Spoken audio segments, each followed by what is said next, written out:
Hello guys, welcome back to the channel. In this today's video, I'm going to show you how we can post on TikTok for everyone to see. Okay, let's get into it. First thing first, we have to open our TikTok application. And after we have our TikTok application opened, we have to make sure that we have public account, not the private account. If you still make your account become private, you have to change it. You can change it on the TikTok setting. Go to settings and you can go to privacy. Okay, and here as you can see, I have my public account. If you have the private account, you can change it to public account right here.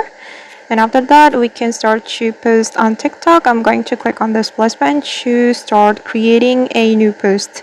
I'm going to upload a photo from my device, for example, this one. And after that, we can click on this setting. Click on the TikTok setting. Oops, sorry.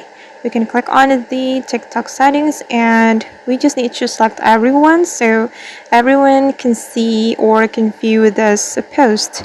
And after that, we just need to click on next to post our video or photo to TikTok. Then we can click on post. Alright guys, and that's how we can post on TikTok for everyone to see. I hope this tutorial will be useful for you. Thank you so much for watching and see you on the next video.